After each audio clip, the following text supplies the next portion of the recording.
Last time on MangaKamen Z. Chicken attack! Chicken attack! This is no time to start speaking Australian, Jim. Yeah. Let's move on then.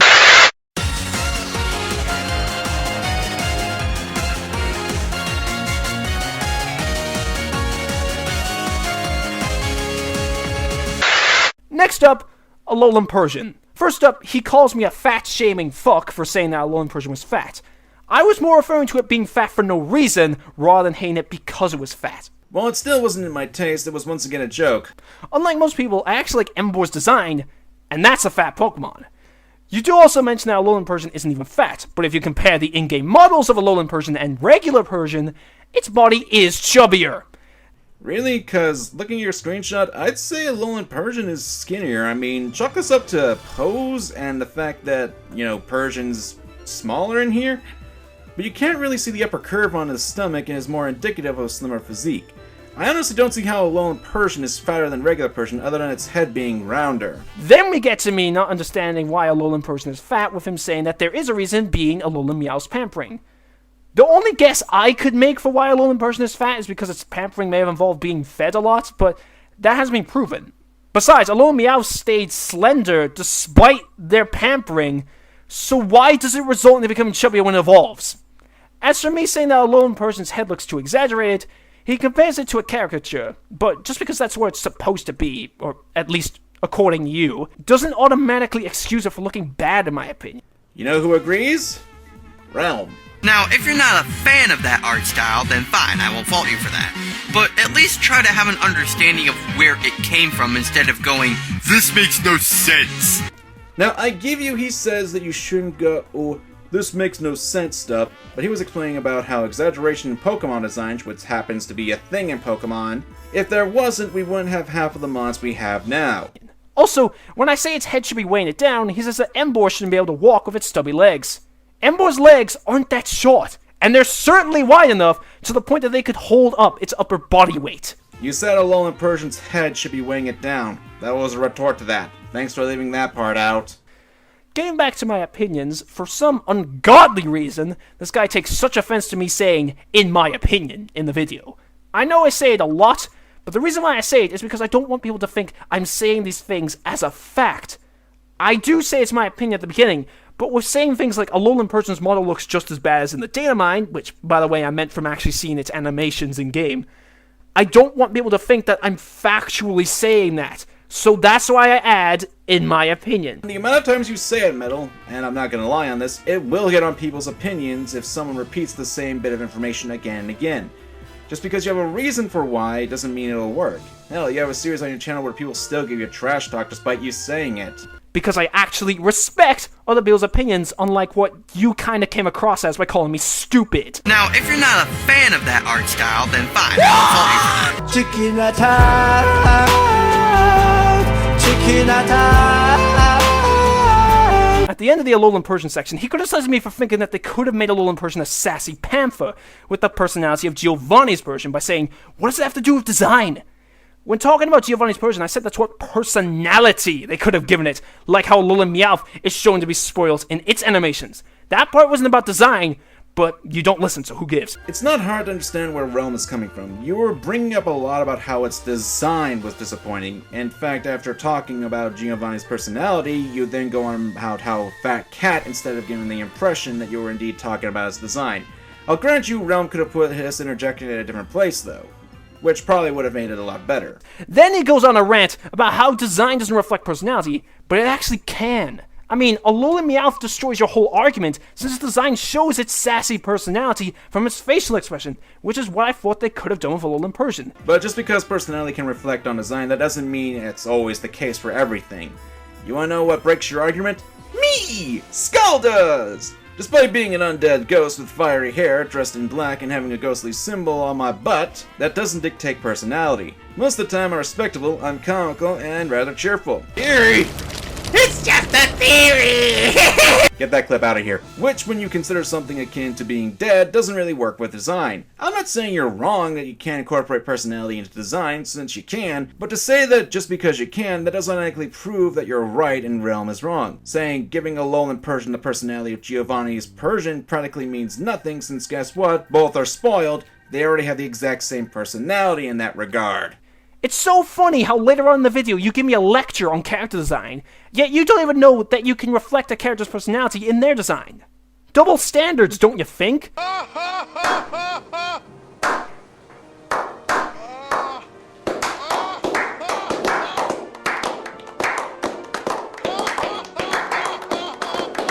Double standards, don't you think? I so should have titled my commentary that.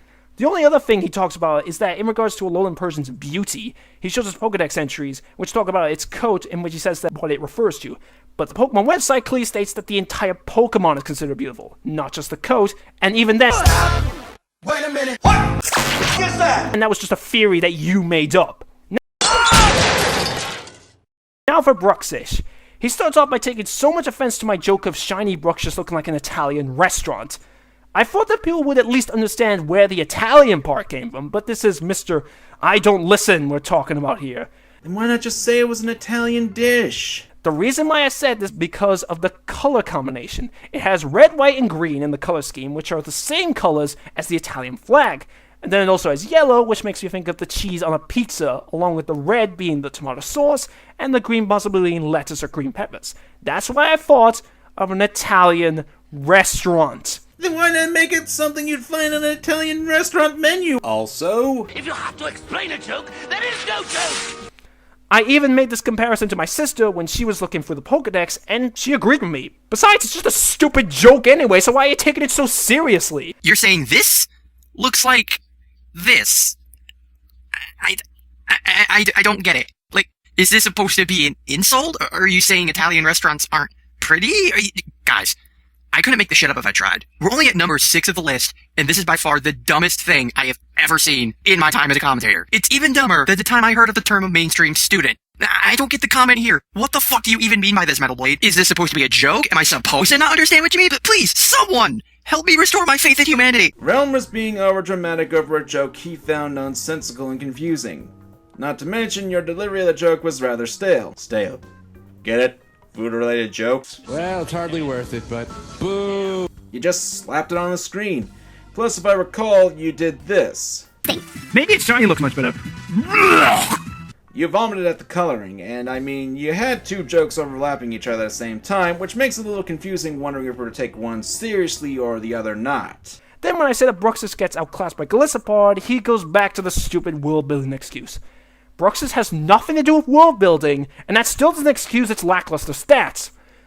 Actually, you yourself said in the original video that it was the state fish of Hawaii, which Alola is based off of. So yeah, if any Pokemon in Sun and Moon had a lore-based defense, Bruxish would be one of the strongest. Meh, I can't take this segment anymore. Chicken attack. Chicken attack. Now for Hypno. First up, he criticizes me talking about Hypno's low special attack by saying that it wasn't designed for that purpose. I know Hypno is supposed to be a special wall, but fighting with it is going to be a bit of a chore just because of its average special attack. They could have lowered the physical attack and moved some of that towards increasing its special attack a bit more. You also mentioned Nasty Plot and Calm Mind, but Hypno doesn't learn Calm Mind through level up, which again means you have to go out of your way. No, you don't. Calm Mind nowadays you can easily get at Seafolk Village's Pokemon Center / shop. You don't have to go out of your way. It's in a location you will need to visit to heal your Pokemon. And while both moves are beneficial, they'll be more beneficial on a stronger special attacker like Alakazam. And? That doesn't dispute the fact there are moves that Hypno can use to make up for its weak stats. Skipping past him complaining about TMs, once again, he argues against my point about Pokemon like Snorlax fulfilling the job of putting the opponent to sleep and dealing damage afterwards by saying that Snorlax can't learn Dream Eater, which Hypno can only learn through TM. When I said that, I meant just Snorlax using regular attacking moves like Body Slam, which does give it stab, complements Snorlax's attack stat, and it has an easier job putting the opponent to sleep in the first place and taking damage after the opponent wakes up due to its bulk. Yeah, but the only reason you could say that is due to Yawn, a move that people can actively switch out of if they had another Pokemon. Even then, yes, Snorlax does get stabbed with its normal moves. Not gonna argue with that one with a 10-foot stick. Ow! But it's kind of the fault with normal moves. They will never be super effective against anything. Well, unless you have one of those elemental type abilities. With Hypno, at least you have Dream Eater, which I will concede that for Center move, you do need to go out of your way to get this one. It will have the ability to heal, get stabbed, and have the chance to do super effective damage depending on the Pokemon it's being used on. Getting to me talking about Hypno kidnapping children and saying that it spawned creepypastas, he says my point is invalid because creepypastas are fan-made. I'm not a fucking idiot. If you actually paid attention, then you would know I say that it spawned creepypastas, meaning that it caused them. You even say this yourself. This has spawned a few creepypastas in relation to Hypno kidnapping children. It spawned creepypastas about Hypno kidnapping children.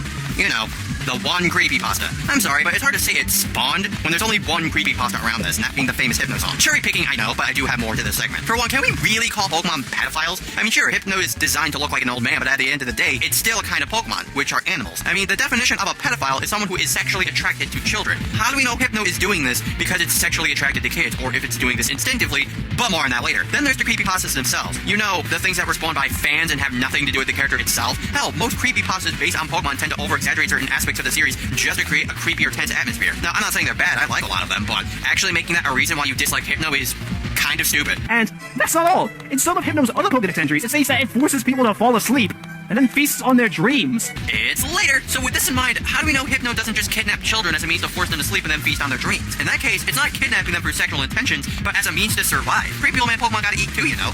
Jerk. I wasn't using the creepypasta as an actual point, but rather that Hypno is so creepy that it inspired people to make creepy stories about it. Or just one. I thought there was more than one Hypno creepypasta, but that isn't the case. Then they criticized me for calling Hypno a pedophile, since not human. I wasn't being serious when I said that. It was a joke that was in regards to it kidnapping children looking like an old man. But of course, like my Italian restaurant joke, you have to take everything I say so seriously. And your delivery of the joke was rather bad since you maintain the same tone as the rest of your video. I mean, use a creepy voice, do something funny with the screen. And I find it a bit ironic that you're taking Realm completely serious with his jokes. I understand that humor is subjective, but if you found your delivery of the jokes to be an actual serious point, then that's more on your delivery than anything. A bad joke can be the most hilarious thing in the world. It depends on the delivery of said joke. And you know what? I can't do this anymore! I can't do this anymore! Goodbye!